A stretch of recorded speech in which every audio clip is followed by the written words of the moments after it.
Salam sepak bola, teman-teman netizen atau warganet yang saya hormati semuanya. Selamat bergabung kembali ke konten terbaru dari channel YouTube Triple B. Kemarin memang saya tidak sempat membuat konten teman-teman karena saya sangat amat sibuk dengan kegiatan saya yang lainnya.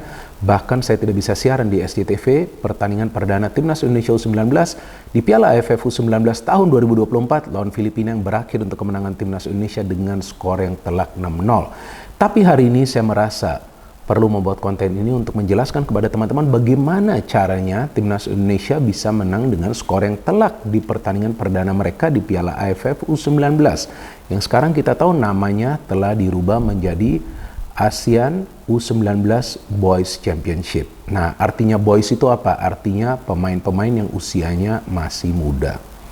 Dan menurut saya wajar Timnas Indonesia bisa menang lawan Filipina. Ya kan teman-teman, karena kan Filipina bukan merupakan tim yang kuat di kawasan ASEAN. Apakah itu di level senior, U19, apalagi U16. Tapi luar biasanya Timnas Indonesia bisa menang dengan skor yang telak dengan berhasil mencetak 6 gol.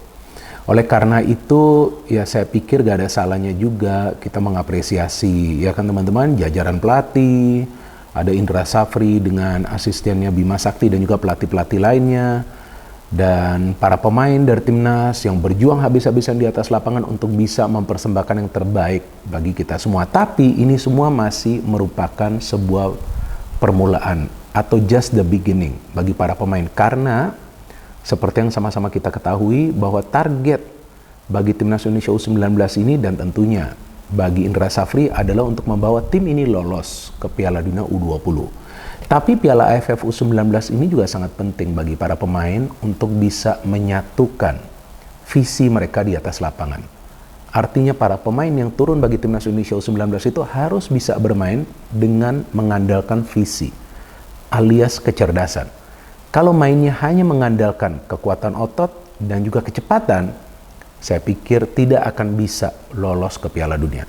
Karena di era sepak bola modern, apakah itu di level senior atau juga di level U19, apalagi U16, level kecerdasan harus tinggi untuk bisa bermain at the top level. Kalau mau hanya bersaing di level ASEAN, ya udah, pakai aja kecepatan, ya kan? Mengandalkan speed. Tapi kan di pertandingan semalam, para pemain kita tidak saja mengandalkan speed, tapi ada juga level of intelligence yang sangat tinggi. Karena ada pembagian bola yang merata, tidak selalu menyerang dari kiri melalui Donitri, tapi bisa juga menyerang dari sebelah kanan melalui Mofli. Tidak selalu bola diberikan kepada striker, Arkan Kakak, tapi juga bisa diberikan kepada winger lain yang bergerak untuk bisa melakukan penetrasi ke ruang pertahanan Filipina. Jadi overall, kalau menurut saya, ya ini adalah penampilan yang luar biasa dari para pemain. Bukan artinya saya ingin memuji setinggi langit, bukan seperti itu teman-teman. Tapi saya sendiri kaget kok para pemain bisa bermain dengan begitu lepas. Nah mungkin juga karena ya ini lawannya bukanlah tim yang kuat. Artinya dari segi mentalitas memang mereka lebih unggul. Tapi poinnya saya melihat level kecerdasan dari para pemain ini sangat baik. Nah artinya yang saya harapkan para pemain juga jangan gede kepala dengan kemenangan yang telak semalam. Tapi mereka harus lihat ke depannya. Karena perjalanan mereka ini masih panjang. Mereka harus bisa membawa tim ini lolos ke Piala Dunia. Iya dong, targetnya harus tinggi seperti itu. Kalau targetnya cuma mau lolos ke Piala Asia, itu kan sudah sesuatu yang biasa ya. Jadi saya pikir nih targetnya juga sangat baik dari PSSI meminta Indra Safri membawa tim ini lolos ke Piala Dunia. Walaupun sekarang ini terlihat sangat berat. Tapi kan di sepak bola, sesuatu yang berat itu bukan berarti mustahil. Anything can happen in football teman-teman. Asalkan para pemain itu bisa fokus dengan permainan mereka dan jangan ada ego di antara para pemain. Yang saya perhatikan di first match malam, para pemain bermainnya lepas banget. Nah artinya ketika para pemain bermainnya lepas, mereka enjoy. Mereka menikmati jalannya pertandingan. Kalau sesekali kita melihat ada skill individu dari para pemain, itu wajar.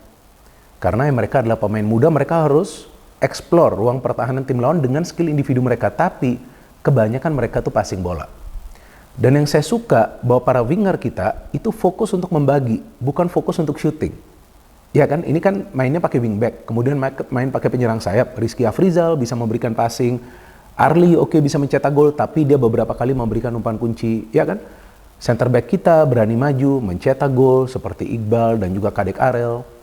Kemudian kita lihat di tengah ada pemain seperti Tony Firmansyah, kalau nggak salah nih pemain yang bermain di Persebaya, lupa saya juga ya.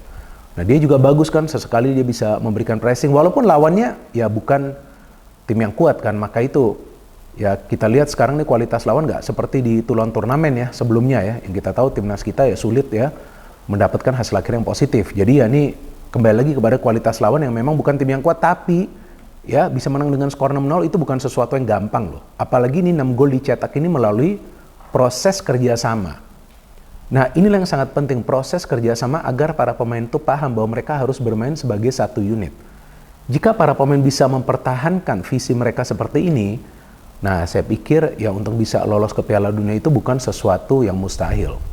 Dan bukanlah sebuah mimpi, tapi bisa jadi nanti sebuah kenyataan. Nah intinya yang ingin saya menjelaskan di konten ini, bahwa untuk saat ini kita juga jangan gembar-gembor dulu, walaupun kita boleh merasa senang.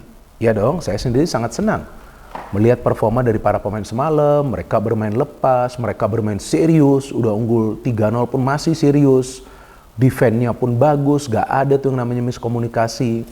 Ya, walaupun timnya yang dilawan bukanlah tim yang kuat, tapi mereka serius banget. Nah, level keseriusan ini juga sangat penting teman-teman, agar mindset dari para pemain itu bisa dipertahankan untuk pertandingan-pertandingan besar. Dan agar mereka tidak terlena nanti di pertandingan-pertandingan besar. Jadi intinya seperti ini, pada saat lawan tim yang lemah bukan berarti para pemain harus main santai, enggak, tapi mereka harus bermain serius. Tapi boleh juga mereka bermain lepas, karena mereka tidak boleh ada beban. Kalau ada beban, yang ada nanti justru skill individu dari para pemain daripada permainan yang kolektif. Nah kan kalau kita lihat gol pertama itu kan cakep banget kan, gol dari Arli kan, yang ada pergerakan dari sektor kiri tuh, Rizky berikan bola kepada Donitri, dia crossing. Nah ini kan bukan textbook football, bukan. Inilah yang dikatakan improvisasi dalam menyerang. Artinya apa? Penyerang sayap itu tidak selalu bergerak secara individu, tapi dia tunggu dulu, tunggu momen untuk passing bola. Donitri masuk, dia berikan umpan. Kemudian Iqbal bisa mencetak gol. Mufli kalau nggak salah itu melakukan pergerakan kan. Wingback lainnya dia bisa memberikan umpan kepada Iqbal. Kemudian Kadek Ariel bisa mencetak gol juga, Iqbal bisa mencetak gol lagi, Arli bisa mencetak gol lagi. Dan yang terakhir adalah Jens Raven mencetak gol. Ya kan di sini kita bisa melihat bahwa para pemain timnas U19 sama sekali tidak egois, karena dari awal mereka fokus untuk membagi bola, membuka ruang, membagi bola, membuka ruang. Nah, saya melihat taktik dari Indra Safri kali ini meminta para pemain bermain progressive passing dan juga mengurangi back pass. Jadi itu yang membuat para pemain Filipina pun ya bingung, nah gimana caranya kita mau bertahan, bola itu terus-menerus masuk ke ruang pertahanan mereka. Plus para pemain kita yang kita tahu, ya sebagian besarnya sudah punya pengalaman kan. Karena kan sebelumnya kan mayoritas dari para pemain ini kan bermain di Piala Dunia U17. Jadi bermanfaat juga bermain di Piala Dunia U17. Mereka sudah dapat pengalaman tersebut. Mental mereka seharusnya semakin kuat teman-teman. Dan ternyata dengan progressive passing, para pemain Filipina ini mau tidak mau harus bermain di area pertahanan mereka sendiri. Hanya satu peluang loh. Dari pemain Filipina itu di menit ke-85. Artinya defense kita juga bagus. Jadi saya pikir walaupun lawannya bukanlah tim yang kuat, tapi cara bermain timnas Indonesia U19 ini yang impresif banget. Jujur saya tidak menyangka bahwa para pemain akan bermain dengan teamwork seperti ini. This is a very good team. Walaupun ya mereka beberapa kali kita melihat para pemain juga melepaskan syuting dari jarak jauh, tapi gak ada masalah. Perlu juga mereka menguji juga akurasi mereka. Dan saya juga baca di sosial media banyak yang mengkritik Arkan Kakak. Ya kenapa sih mengkritik Arkan Kakak? Oke lah dia tidak mencetak gol, tapi lihat juga movement of the ball-nya. Dia membuka ruang bagi pemain-pemain lainnya. Dan saya harapkan teman-teman jangan sedikit-sedikit kritik. Para pemain dari timnas Indonesia, mereka berjuang juga habis-habisan. Apalagi para pemain yang usianya masih 19 tahun atau di bawah 19 tahun ya. Ini mereka masih dalam proses untuk menjadi pemain yang matang. Arkan Kakak bagus penempatan posisinya kan. Dia mendapatkan satu peluang, terkena tiang, kemudian dia syuting lagi di blok. Ya kan yang pertama itu kan dia mengandalkan skill individu dia. Tapi anyway, gol terakhir ini yang menarik. Karena itu ketika Rizky mencuri bola dari pemain Filipina, biasanya ya, ini biasanya yang saya perhatikan, pasti pemain timnas itu akan syuting langsung. Kalau nggak dia kotak-katik bola dulu, tapi yang dilakukan dia bagi itu bola kepada Jens Raven yang bisa mencetak gol perdananya di Piala AFF U19 kali ini. Dan tampak jelas Jens Raven begitu senang dengan gol yang bisa dia cetak, walaupun kemudian saya ada baca berita bahwa Indra Safri mengatakan Jens Raven itu sebetulnya berjanji akan mencetak 2 gol. Artinya masih ditagih nih 1 gol lagi kan, mungkin nanti di next match dia akan mencetak gol. Tapi ya saya suka cara para pemain timnas Indonesia U19 ini main. Artinya ya Indra Safri juga sekarang mulai membentuk filosofi di timnya. bahwa para pemain harus bisa bermain dengan disiplin dan membagi bola. Jika teman-teman tadi dengar ada bel, ya itu biasa paket. Kan saya kan biasa juga pesan dari e-commerce ya. Jadi biasalah kalau jam-jam segini nih siang ada aja yang nganterin paket ya. Jadi ya jangan juga nanti berisik di kolom komentar, kan dikit-dikit nanti di kolom komentar pada berisik kalian, tapi gak masalah. Saya sering juga baca komentar dari teman-teman. Tapi ya inilah teman-teman, kita sekarang harus melihat nanti progres dari Timnas Indonesia U19, dan saya harapkan teman-teman juga jangan, ya istilah kerennya tuh over proud ya, atau merasa ya tim ini sekarang udah tim hebat. Enggak, ini baru permulaan.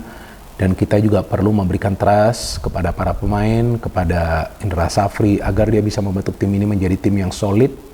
Karena ya tujuan utamanya itu dia, untuk bisa lolos ke Piala Dunia U20 yang ya untuk sementara ini tampaknya sulit. Tapi ya saya pikir jika para pemain bisa bermain dengan energi seperti yang mereka tunjukkan, mereka tidak banyak membuat kesalahan, dan yang paling penting mental. Mental itu harus kuat, bos.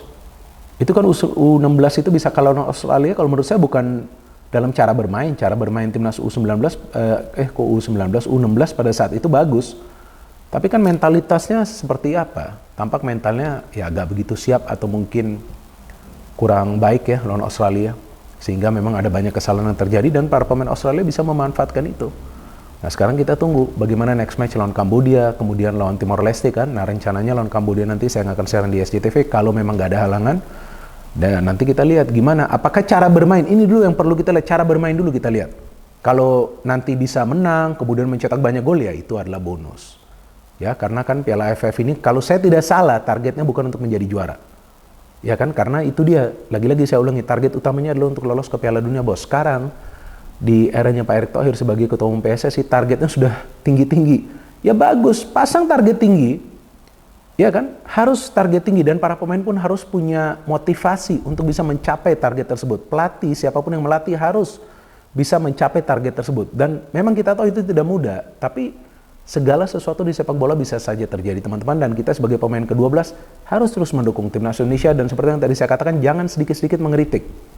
Kalau saya pun mengkritik pada saat saya melihat memang pemain tersebut tidak bermain sesuai dengan ekspektasi atau sesuai dengan karakter aslinya. Tapi semua pemain di pertandingan semalam mainnya bagus, taktik dari Indra Safri berjalan, maka itu Timnas Indonesia U19 kita bisa menang dengan skor yang telak. Tapi nanti kita tunggu pertandingan-pertandingan selanjutnya, teman-teman, yang jika saya punya waktu, tentu saya akan memberikan analisanya di konten dari atau di channel YouTube Triple B. Saya masih agak ngantuk karena kemarin pun saya kurang tidur, teman-teman, karena kebetulan saja nih kegiatan di kantor lagi super sibuk ya, jadi saya juga mengurangi jadwal siaran saya di SCTV dan juga Indosiar. Tapi nanti saya akan siaran juga Piala Presiden, kemudian Olimpiade, dan juga tentunya Piala AFF U19 tahun 2024. Sebelum saya menutup konten ini, tentu saya ingin berterima kasih kepada teman-teman yang mendukung kemajuan dari channel YouTube Triple B, karena di luar dugaan saya bahwa hari ini ternyata jumlah subscribers telah menembus 970.000.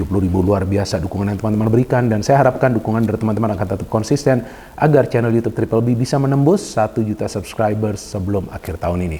No hate, no politics, only football. Salam sepak bola.